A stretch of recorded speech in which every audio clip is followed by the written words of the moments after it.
When my nephew tried to destroy my life to run away with the real mom who abandoned him, I let him go. Now he's calling me crying because everything fell apart. Where are you watching from today?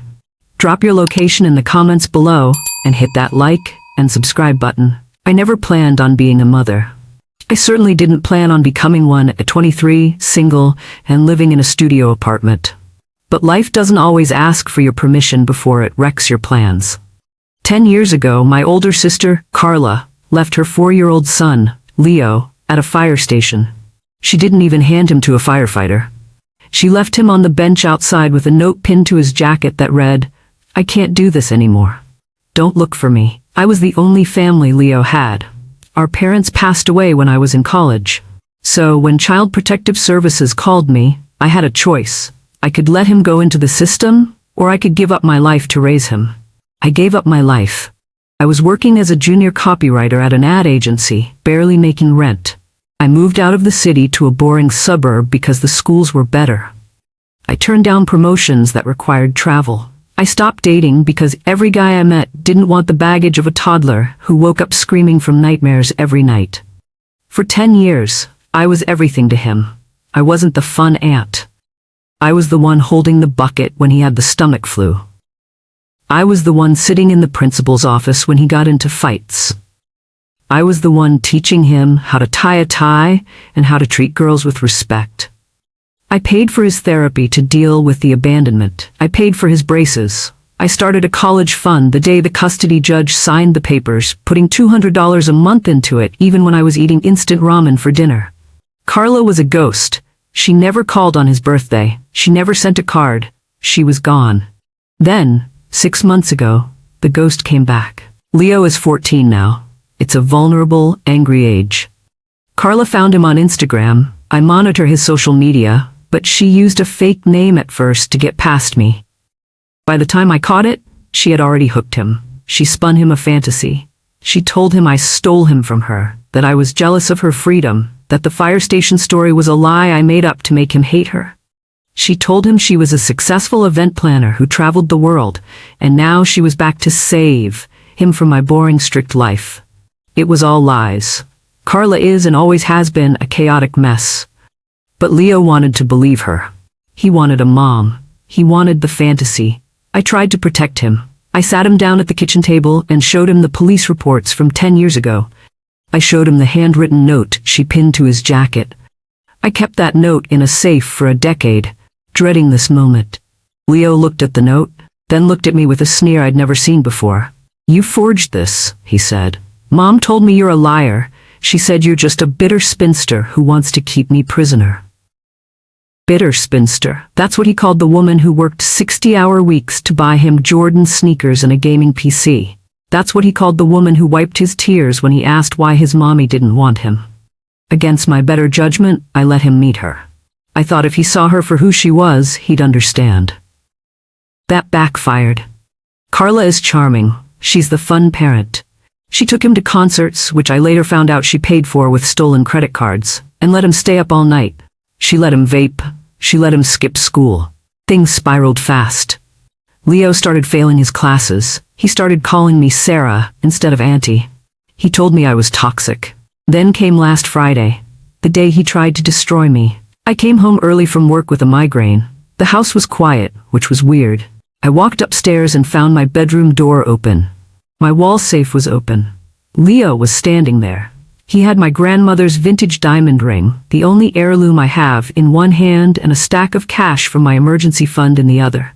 About $3,000. "Leo?" I gasped, dropping my purse. He jumped, looking terrified for a second, then his face hardened into something unrecognizable. "Get out of my way, Sarah." "Put the ring back," I said, my voice shaking. "Take the cash if you have to, but put the ring back. That was Grandma's." "Mom needs it," he said coldly. "She needs startup money. We're going to California. We're gonna start over where you can't control us." "With my grandmother's ring?" I stepped forward to block the door. "Leo, I raised you. I gave up my 20s for you." "You stole my life," he screamed.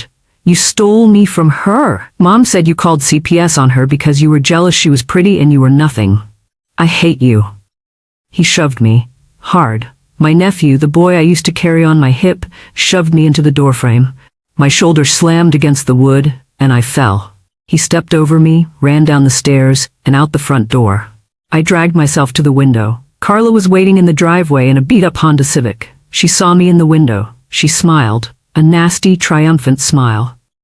She waved at me using my sunglasses that she must have swiped from the entry table earlier. They drove off. I sat on the floor and cried for an hour. I felt like someone had reached into my chest and ripped out my heart. I felt stupid. I felt used. But then the sadness turned into something else. Something cold. Ice cold. You see, Leo and Carla thought they were the smart ones. They thought they had won. But there were a few things they didn't know. First, the house Carla was renting in town. When Carla moved back 3 months ago, I knew she was broke. She told Leo she was staying in a rental house. What she didn't know was that I bought that cheap rental house through an LLC I created for my side investments. I told the property management company to let her live there rent-free for 6 months as a promotional offer, just to keep a roof over her head so Leo wouldn't worry about her. I paid the water, the electric, and the gas bills. I was literally paying for the roof she was sleeping under while she poisoned my son against me. Second, the car. The Honda they drove off in? It was titled in my name. I bought it as a project car for Leo and me to fix up together. I had let Carla borrow it through a third party because she claimed she needed it for job interviews. I went to my kitchen, made a cup of coffee, and picked up my phone. I didn't call the police immediately. I called the property management company. Terminate the lease immediately, I said. The tenant has abandoned the property. I want the locks changed tonight. Move everything left inside to the curb. Next, I called the cell phone provider. I canceled Leo's line. I went into the banking app and drained the debit card I gave him for his allowance. Then I logged into my investment account. The college fund. $85,000 saved over 10 years. I drove a clunker for that money. I skipped vacations for that money. It was a 529 plan. I am the account owner. Leo is just the beneficiary. I changed the beneficiary to my own name.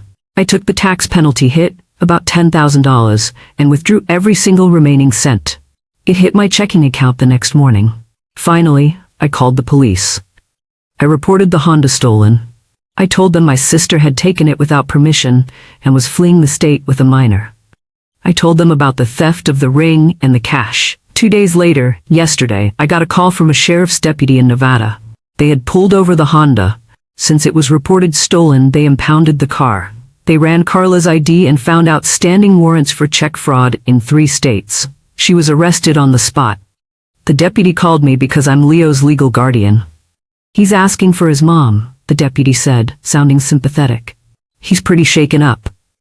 His mom is in a cell, I replied, my voice steady. Tell him he can call his real family to come get him. Ma'am, he says he has no one else, the deputy said. He's asking for Sarah. He made it very clear I wasn't his family, I said. Put him on the phone. Leo came on the line. He was crying. The tough guy act was gone. His voice was cracking, just like it used to when he had nightmares as a kid. Sarah? Aunt Sarah? Please, they took Mom. They took the car. We have no money. She sold the ring. I closed my eyes. She sold it? Yeah. At a pawn shop in Utah. She got $200 for it. She bought scratch-off tickets and vodka. Please, Sarah? I want to come home. I'm sorry. You were right. She's crazy. Please come get me. You don't have a home here anymore, I said. You shoved me. You robbed me. You watched her sell my grandmother's ring for vodka and didn't stop her. You said you wanted to start over where I couldn't control you. Well, you're free. But I have nowhere to go, he sobbed. They're talking about foster care. You should have thought about that before you called me a bitter spinster and stole my savings, I said. You wanted your real mom? You got the full experience. Enjoy it. I hung up. I called the station back 5 minutes later and formally arranged for Child Protective Services in Nevada to pick him up.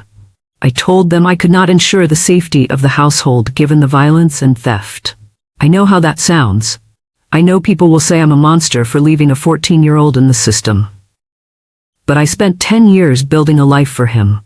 Sacrificing my own youth, my own happiness, and he torched it in a week for a woman who sold him out for a bottle of vodka. This morning, I got a collect call from the detention center where Carla is holding. I declined it. I managed to track down the pawn shop in Utah where she sold the ring. I called them. It's still there. I have to pay $400 to buy back my own stolen property, plus shipping, but I'm getting it back. As for the $75,000 remaining from the college fund, I've always wanted to see the Amalfi Coast. I booked a first-class ticket to Italy for 3 weeks.